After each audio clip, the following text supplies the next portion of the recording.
Dear friends, আজ কিছু GK নিয়ে আলোচনা করব।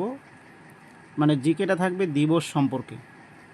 আপনারা জানেন এই যে দিবস কিন্তু খুব ইম্পর্টেন্ট একটা টার্ম, ঠিক আছে, গ্রুপ সি এবং গ্রুপ ডির জন্য।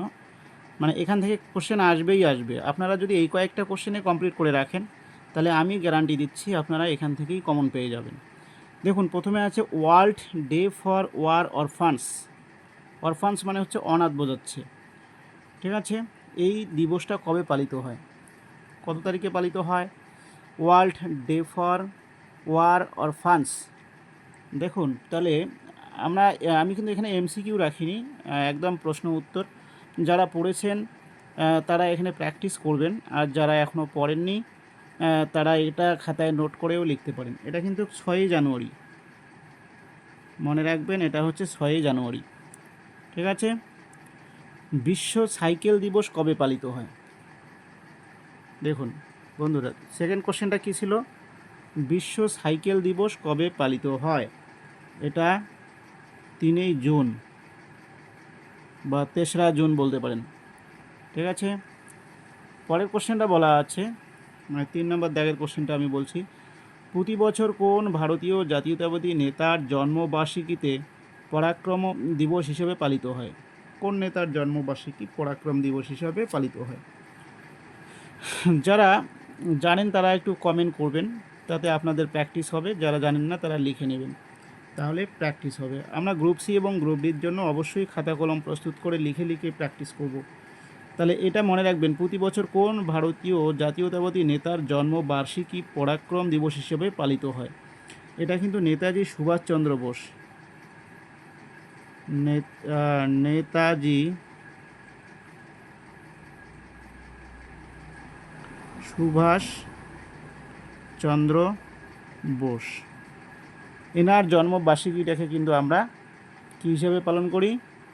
এনার জন্মবার্ষিকীটাকে আমরা কিন্তু মানে বিশ্ব পরাক্রম দিবস হিসেবে পালন করি।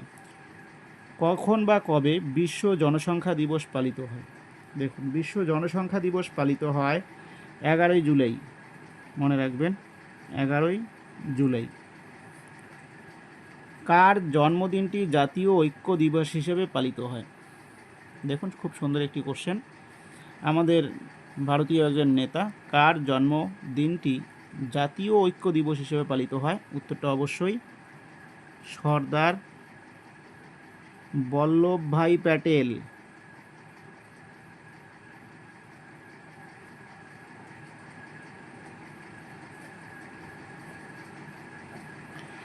এনার জন্মদিনটা কিন্তু আমরা মানে জাতীয় ঐক্য দিবস হিসাবে পালন করে থাকি।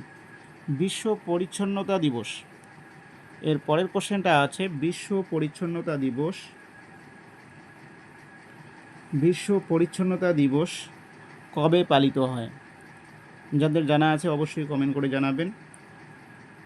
আচ্ছা, অ্যান্সারটা আমি বলেই দিচ্ছি, এটা হচ্ছে 15ই সেপ্টেম্বর, ঠিক আছে। বিশ্ব পরিচ্ছন্নতা দিবস 15ই সেপ্টেম্বর।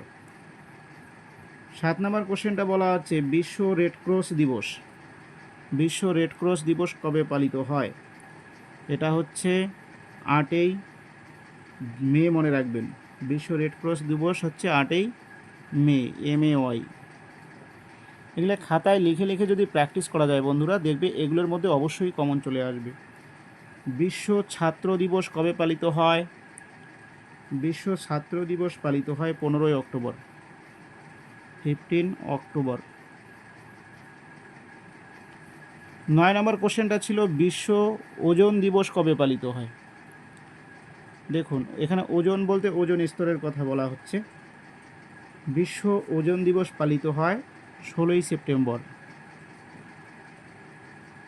আগেরটা ছিল অক্টোবর, ওজোন দিবস হচ্ছে সেপ্টেম্বর, আর বিশ্ব ছাত্র দিবস হচ্ছে 15ই অক্টোবর, এটা মনে রাখতে হবে। পরের কোশ্চেনটা ছিল বিশ্ব যক্ষ্মা দিবস, যক্ষ্মা বা টিবি। বিশ্ব যক্ষ্মা দিবস কবে পালিত হয়?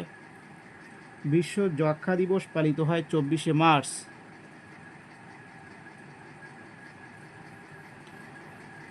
পরের কোশ্চেনটা ছিল জালিয়ানওয়ালাবাগ দিবস কবে পালিত হয়? আপনারা সবাই জানেন জালিয়ানওয়ালাবাগ হত্যাকাণ্ড হয়েছিল 1919 সালে। কিন্তু তারিখটা কত সেটা বলতে পারবেন? সেই তারিখটা ছিল 13ই এপ্রিল, 13 এপ্রিল। পরের কোশ্চেনটা কী ছিল? তারপরের কোশ্চেনটা ছিল বিশ্ব ম্যালেরিয়া দিবস কবেই পালিত হয়? দেখুন এই কোশ্চেনটা কিন্তু খুব ইম্পর্টেন্ট, এই কোশ্চেনটা খুব ইম্পর্টেন্ট আমি মনে করতেছি। বিশ্ব ম্যালেরিয়া দিবস হচ্ছে 25শে এপ্রিল। বিশ্ব মৌমাছি দিবস কবে পালিত হয়? বিশ্ব মৌমাছি দিবস, বিশ্ব মৌমাছি দিবস হচ্ছে 20 এপ্রিল। বিশ্ব মৌমাছি দিবস হচ্ছে বিশ্ব মৌমাছি দিবস 20 মে, সরি একটু ভুল হয়ে গেছে, 20 মে হবে বিশ্ব মৌমাছি দিবস, 20 মে। আর